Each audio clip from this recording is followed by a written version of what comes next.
Olá! No vídeo de hoje a gente conversa sobre A Besta Humana, de Émile Zola. O Zola foi um dos expoentes da literatura francesa, ele nasce em 1840 em Paris e é muito famoso principalmente por ter sido o precursor e um dos maiores nomes do naturalismo, corrente da qual, aliás, ele define as bases a partir da publicação do livro chamado O Romance Experimental.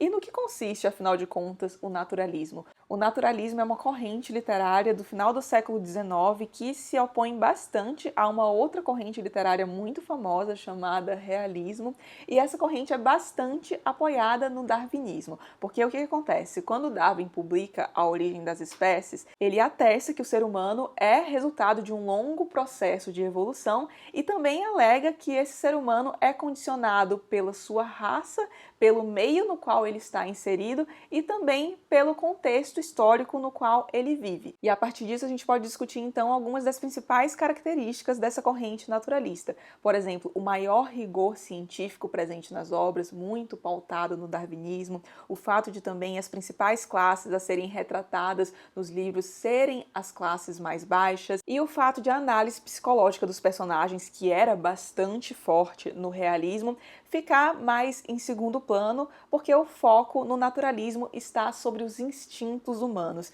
E isto é muito presente aqui em A Besta Humana, a começar pelo nome do livro. E do que trata A Besta Humana? No início do livro, a gente é apresentado a um casal chamado Séverine e Roubaud. Eu não sei se é assim que fala o nome, eu vou deixar escrito aqui, mas se não for Roubaud, vai ser Roubaud aqui, porque eu achei a pronúncia bonita.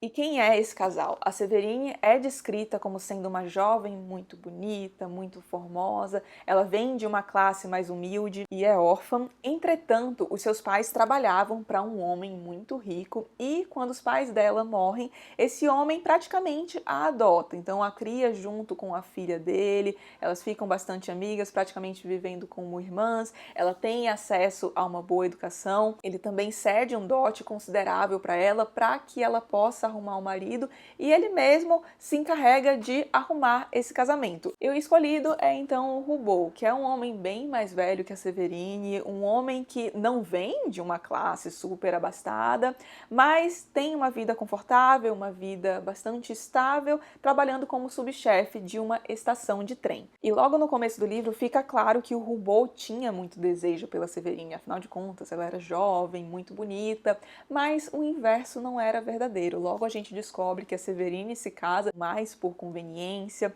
porque o seu protetor que arrumou aquele casamento para ela, mas o casamento não é mesmo por amor. E conforme a gente vai entrando em contato com a Séverine e as páginas vão passando, a gente começa a desconfiar de que a relação dela com o protetor dela era bastante esquisita e a gente começa a desconfiar que talvez a Séverine fosse obrigada a manter relações com esse homem.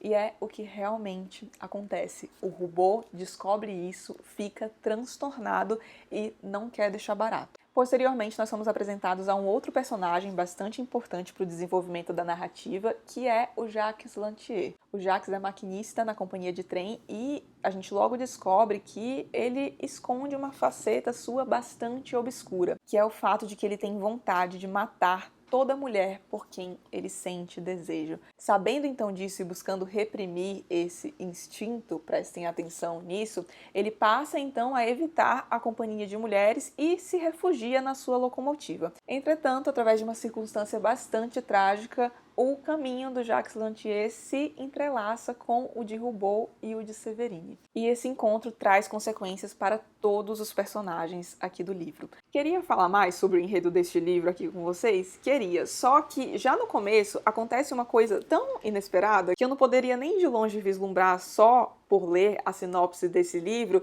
E foi tão legal descobrir assim que eu queria que vocês tivessem esse sentimento também. Então fica a recomendação aí de não ver muita coisa sobre esse livro, porque depois, pelo que eu fui dar uma olhadinha, é bem fácil de achar esse spoiler e eu acho que é uma coisa legal de descobrir enquanto você lê, porque você lê a sinopse desse livro, você pensa que é uma coisa e aí quando você lê, você descobre que é uma coisa ainda melhor. Espero não ter ficado confuso, mas se vocês lerem este livro aqui, vocês vão entender. E já que eu não quero falar tanto aqui do enredo do livro para não atrapalhar a experiência de leitura de vocês, eu só queria fazer um último comentário sobre o enredo para atiçar aí vocês, que é Este final é definitivamente um dos melhores finais que eu já li. E antes de eu detalhar a minha opinião sobre este livro, que eu já digo que amei, eu queria compartilhar com vocês uma curiosidade que eu desconhecia e descobri através da apresentação desta edição aqui da Editora Zahar, que é, este livro aqui, A Besta Humana, é o 17º livro de um projeto literário do Émile Zola.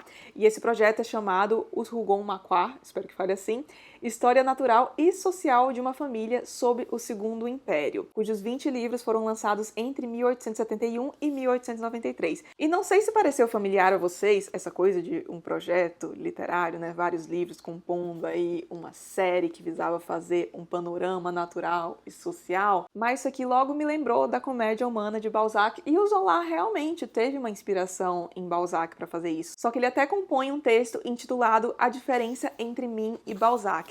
E segundo o Jorge Bastos, que é quem faz a tradução, os comentários e as notas de rodapé desta edição aqui, o objetivo desse projeto literário do Zola seria o seguinte: declaradamente, então, a meta é escrever uma comédia humana contemporânea, científica e não mais fixada nos valores da geração anterior, que realçavam no homem, sobretudo, a razão e dentro de enquadramento social antigo. E aqui na apresentação ele comenta um pouquinho sobre essa família, sobre os Rougon-Macquart, e a gente vê que é um histórico bastante obscuro, tem muita violência, pobreza, alcoolismo, ou seja, essa família se desenvolve em um meio muito insalubre. Só que aí a gente lembra que este livro aqui faz parte da tradição do naturalismo, ou seja, o meio no qual esses indivíduos vivem os condiciona socialmente. E neste livro aqui, quem que é o representante da família Rougon-Macquart? Ele mesmo, o Jacques Lantier.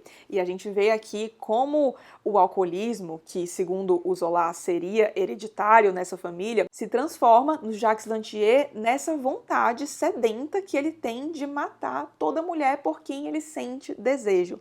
E aí vale a pena já pontuar uma coisa que eu acho muito legal neste romance aqui, que é prenunciar algumas coisas que viriam futuramente, como, por exemplo, a associação entre sexo e morte, que foi muito abordada mais lá na frente pelo Freud. E eu acho que isso é um baita mérito do Zola, ele parece ter sido um baita observador. Aliás, para escrever este livro aqui, ele faz questão de vivenciar a realidade ferroviária, digamos, da França. Então, a realidade das pessoas que, de certa forma, têm contato com a companhia de trem, que trabalha ali, ou que vivem nas proximidades das linhas de trem. Como a gente pode ver já na capa do livro e também na folha de guarda desta edição maravilhosa da Editora Zahar, não sei se vocês conseguem ver que a gente tem diversos trilhos de trem aqui, a locomotiva tem um papel muito importante. Então, para passar verossimilhança para o seu romance, saber realmente da realidade daquilo na França, ele faz diversas viagens ao redor da França de trem, fala com maquinistas, fala com chefes, subchefes de estação,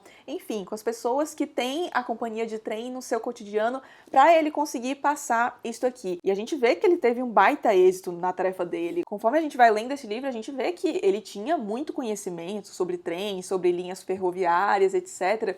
E apesar de ele entrar muitas vezes em termos técnicos aqui, ele faz isso de um jeito tão legal que a gente não consegue parar de ler, não fica entediado nem quando ele está falando em termos técnicos. E nisso, aliás, eu devo ressaltar que aqui a gente conta com a ajuda do Jorge Bastos, que coloca um monte de nota de rodapé que também ajuda bastante a gente a compreender do que o Zola está falando. E a locomotiva não está aqui à toa, ele se utiliza do trem, que é esse símbolo da industrialização, para problematizar diversos aspectos da sociedade aqui, principalmente a maquinização do homem e a humanização da máquina. Olha o que o Jorge Bastos diz na apresentação aqui. Zola, em A Besta Humana, soube transpor para as páginas do livro todo o fascínio e o espetáculo que era um trem no século XIX. Símbolo do progresso, o trem é uma força cega, indiferente aos dramas humanos e conjuga no romance a fatalidade mais obscura e o avanço tecnológico. E além dessa crítica à máquina, ele faz críticas à sociedade aqui, principalmente no que tange ao aspecto jurídico. A gente tem uma série de crimes sendo cometidas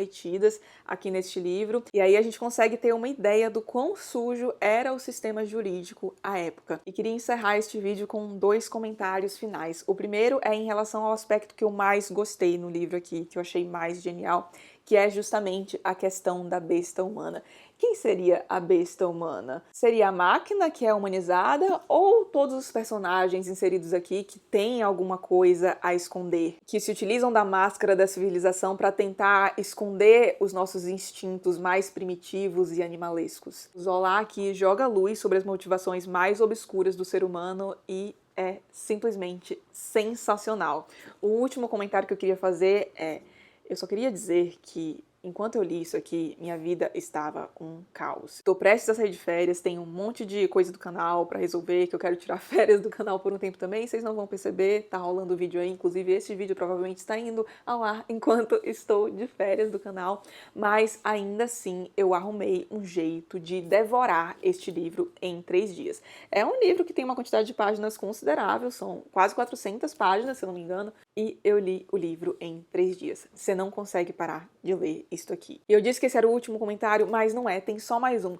Por favor, vão encher o saco da Zahar para eles fazerem uma nova tiragem desta edição aqui, porque infelizmente está esgotada. Você consegue achar no Kindle, eu vou deixar o link aqui no box de informações e também se eu conseguir achar alguma unidade em sites por aí na internet, porque eu vi que dá para achar em alguns sites ainda, não por um preço muito amigável, mas dá para achar. E esta edição aqui da Zahar tá um primor. Os comentários do Jorge Bastos são maravilhosos, as notas de rodapé ajudam bastante. Fora o projeto gráfico, que nunca decepciona, né?